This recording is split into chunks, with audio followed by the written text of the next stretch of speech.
Տասնյակ տարիներ առաջ մեր ծնողներն ավանդ են դրել խորհրդային միության խնայբանկում։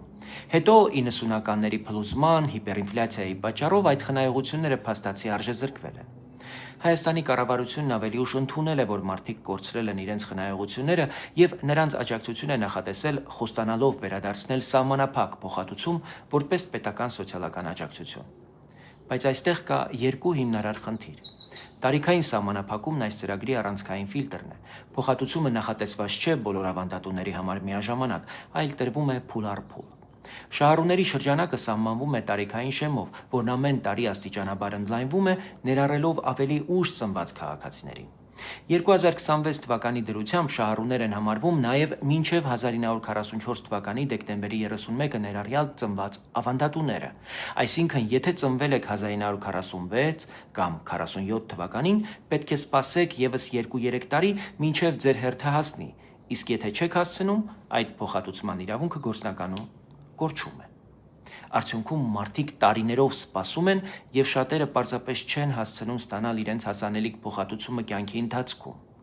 Երբ աջակցությունը հասանելի է դառնում միայն խոր ծերության տարիքում, այն արդեն կորցնում է իր իրական սոցիալական իմաստը։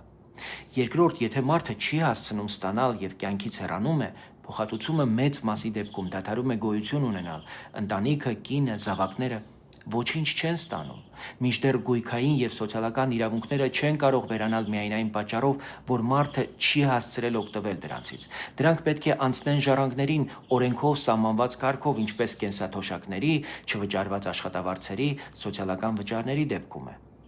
Պետք է կատարվի երկու հստակ փոփոխություն։ Անմիջապես պետք է իջեցնել գործող տարիքային շեմը առնվազն 10 տարով, այսինքն 2026 թվականի դրությամբ շահառուներ պետք է համարվեն ոչ թե մինչև 1944, այլ մինչև 1954 թվականի դեկտեմբերի 31-ը ներառյալ ծնված ավանդատուները, որպեսզի մարդիկ հասցնեն փոխհատուցումը ստանալ կյանքի ընթացքում։ Եվ երկրորդ, օրենքով ամրագրել ժառանգների, կնոջ, զավակների լիարժեք իրավունքը ավանդատուի մահվան դեպքում ստանալու փոխհատուցումն ամբողջությամբ։ Այս փոփոխությունը սոցիալականից բացի նաև քաղաքական եւ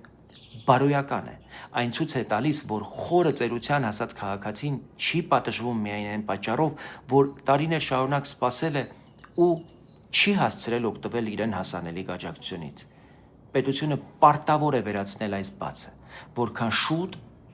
այնքան արագ կվերականգնվի մարդկանց վստահությունը նույն այդ պետության նկատմամբ։